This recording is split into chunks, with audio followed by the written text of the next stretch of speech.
Hey, this is Kevin Purcell for Notebooks.com with this week's iPad app of the week. This is an app that's been around quite a while. In fact, I downloaded and installed it almost immediately after getting the first iPad last year.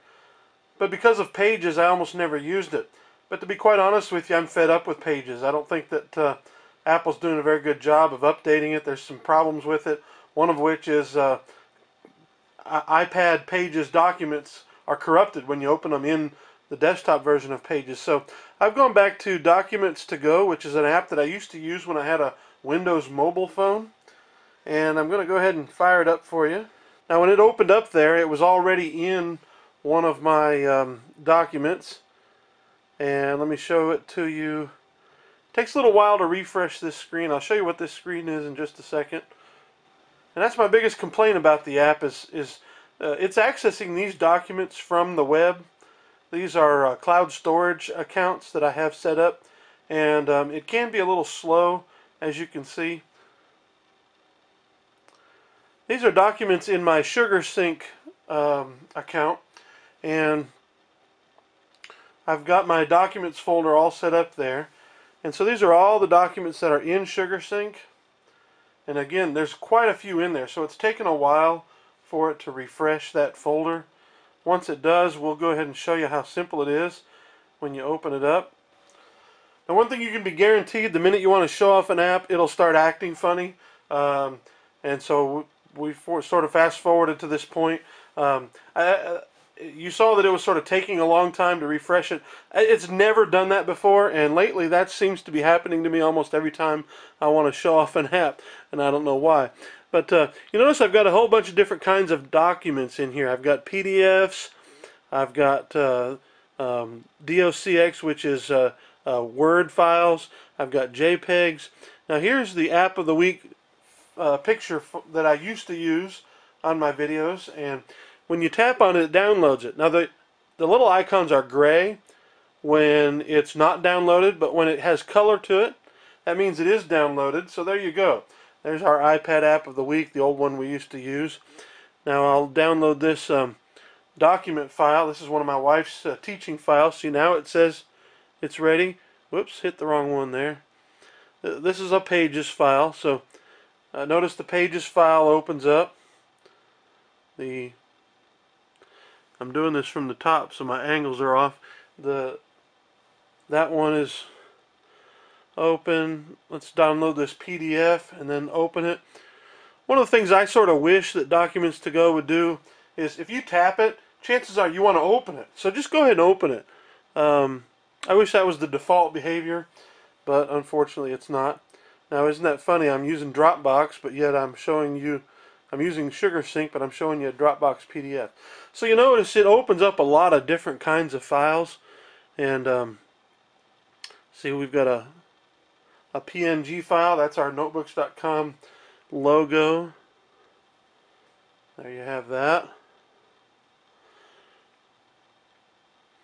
And I think that's basically the only kind of files that I have in this one. So it works real well. Now once you do open a document, let's go back in here and open that. This is a Pages document, and it can't be edited. You notice there's no editing lines down here. But if you open up a Word document, now you see the editing toolbar is here.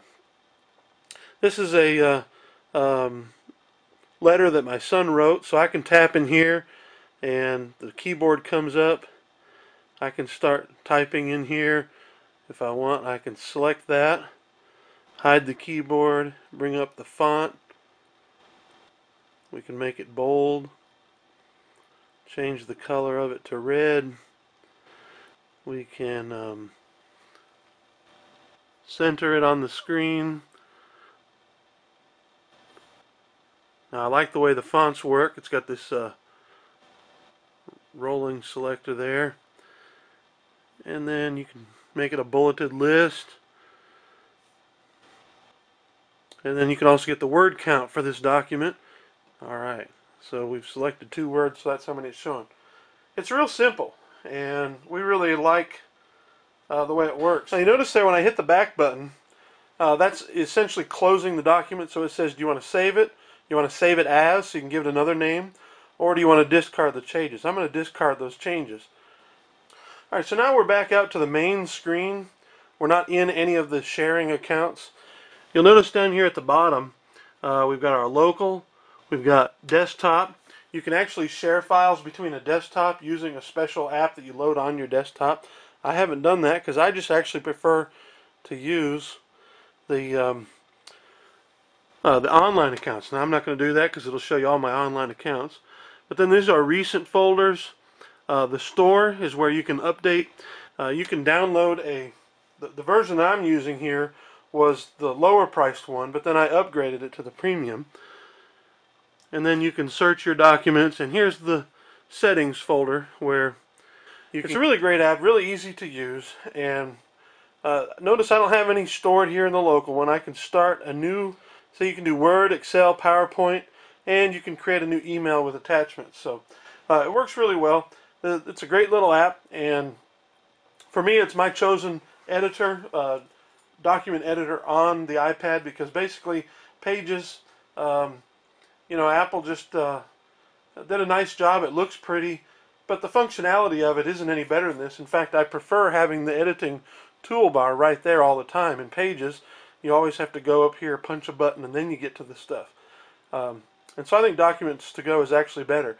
For the price of one of the Pages, Numbers, or Keynote programs, you get the ability to do all three.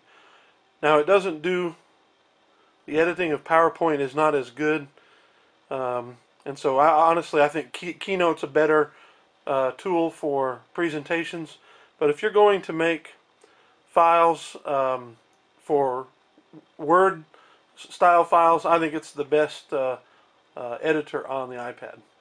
This has been Kevin Purcell with Documents to Go for Notebooks.com. Thanks for watching.